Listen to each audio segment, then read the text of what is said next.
Nanging dos pundi nggih, Den Mas? Den Sumantri. Kula niku badhe arep padha apa? badhe matur kalih panjenengan ananging kula pekewet. Pegewe nggo napa? Rasa perlu pegewu. Kondo wae sak nyatane. Kepiye? Janjanipun kula menika gados raos kaliyan panjenengan. Kiramu duwe rasa seneng karo aku ngono kok. Nggih, Den Mas. Oh iya. Yen ngono uga aku ya seneng marang. Panjenengan badhe tresna kaliyan kula. Matur nuwun. Iya. Ngono wae Sas. Injih. Terus pundi? Aku mratelake yen seneng karo Slas. Injih. Monggo. Dadi supira gedene tresnaku marang Surti ya. Injih. Sepinten katresnan panjenengan dumateng kula. Menawi panjenengan menika tresna saestu dumateng kula, Den Mas Sumantri. Mula ngene. Supaya kowe ngerti yen sepira tresnaku marang Surti, aku tak ngatokke tresnaku marang. Injih. Monggo. Wong tresna kuwi ora kudu nyawang bondo dadak lan pakat. Mula dijumbuhke nggonku tresna marang sira. Gegarane wong akrami.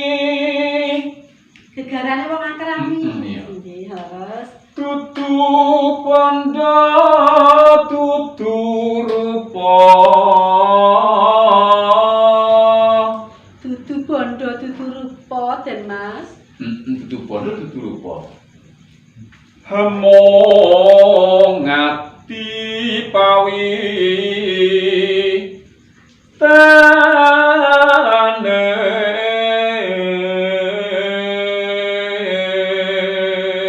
Namung ati pawitane Kang Mas. Kula kaliyan panjenengan menika nggih tresna saking ati. rasane mau bunga. Ngono to ora? Injih. Rasanipun kula menika bingah saestu menika lho. Yo saiki gentenan. Sepiro?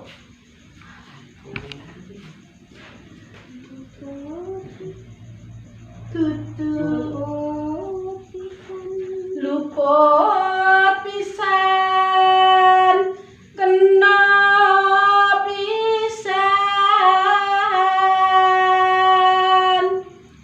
yen gampang luwih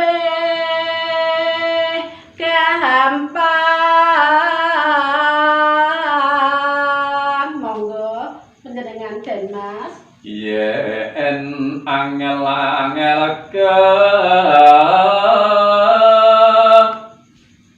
langkung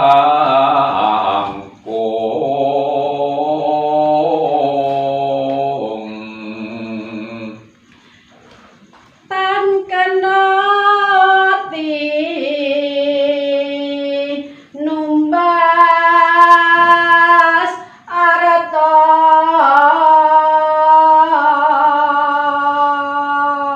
Den Mas. Kula mboten saged pun kelaraken panjenengan Kang Mas. semono kuwi. Aku ora bisa. Yen nganti pisah karo sliramu. Injih Kang Mas. Den Mas. Dadi kaya ngono kuwi to sampean. Aku ora ngerti yen sampean kok jebolane kaya ngono kuwi lho, Kang. Seprono sprene aku nunggu sampean lho. Den Mas kaya niki. Menika sinten Den Mas? Iki Sulastri. Pancen sadurunge aku ana ing Kutagara. Aku wis duwe rasa tresna karo Sulastri iki. Nanging kepiye meneh? Yen bapake Sulastri iki ora nyetujoni lan ora oleh yen bakal tak pek bojo. Oh, mekaten. Mula Sapa yo niki wong wedok iki? Iki calon garwaku kok. iki mengko dhisik to iki. Calon garwaku kok. Wis Sing biyen saiki ya saiki. Sampean lali. Aku ora lali lah. Gampange yo Kang sampean kuwi kepencut karo wong wedok liya. Aku ning kene ngenteni sampean lho. Jare pamit aku golek gawean sesuk nek wis mukti sampean bali golek ya. Terus pundi ta Den Mas menika? Kok jenengan kok. Nalika semono aku wis kandha marang Sulas sliramu. Yen tresnaku kuwi ora bakal ditujoni karo Ki Demang bapakmu. Mula aku nek kutha Goro wis entuk gawean. Terus aku nulungi bocah wadon iki. Yo sampean yo tresno. Sampean yo tresno karo bocah wadon iki. Tresno. Piye meneh lah wong Sulaste tak tunggu-tunggu ya ora Aku iki sing nunggu sampean lho kan. Aku nunggu sampean saben ana lewat aku tak ingok sampean wis bali durung. Jebolane suwe sampean cidro karo aku. ora kok terus aku cidro lah. Lah nek koyo ngene iki opo kasunyatane wujute wis ketok. Sampean ngapusi aku, nyidrani aku, blenjani aku. Rikala semono aku wis janji. Nek wis janji kuwi yo ayo kek ndang ayo Iki kan. kok dhisik to? Den Mas. Nek Terus pundi Den Mas? Wis saiki aku diparo wae.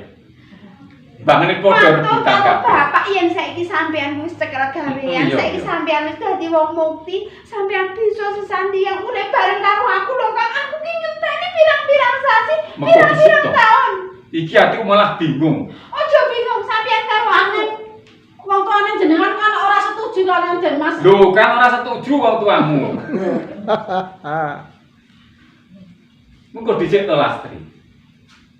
Saiki ngene wae tak pupus. Saiki aku tak takon. Arep takon opo? Sampean tresno aku apa tresno kowe cah wadon iki? Ayo Terus mengko kula. dhisik Lah kok. kula ta Den Mas. Saiki aku takon. Aku Sampean tak tresno wangsul aku dhisik. apa tresno bocah wadon iki? Ledomo gentenan. Dadi ora gubyur. Wong padu kuwi ya ora apa-apa, gubyur ora apa-apa wong padu kok. Padu kok gentenan kuwi jenenge ora padu. Panjenengan Den Mas yang tegas Den Mas. Esna kula mboten panjenengan menika. Bandrakan kondo apa ta iki? Padha dienggo rebutan malah bingung ta aku iki. Ya wis ngene wae kan. Ya kepiye?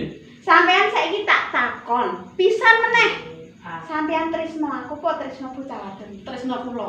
Lho, iki Mas Tresno iki lho. Bocah wadon kok ngepek kowe kaya ngono ki lho. Mangsaku. Wong wadon kok. Lah wong calon garwa aku kok piye meneh to? Saiki ngene wae Lastri. Wis rasa ngomong, rasa ndelokke. Aku ya ora pengen ndelokke sampean gandengan kaya ngono. Ndelokke dar kemen wae. Saiki sing wis ya wis sing biyen ya biyen. Ya wis ngene wae kan. Heeh, kepiye? Yen pancen sampean kok seneng karo bocah wadon iki ya wis tak ikhlaske, tak lilakke. Aku tak karudar kemen ya ora. Kok kowe iki?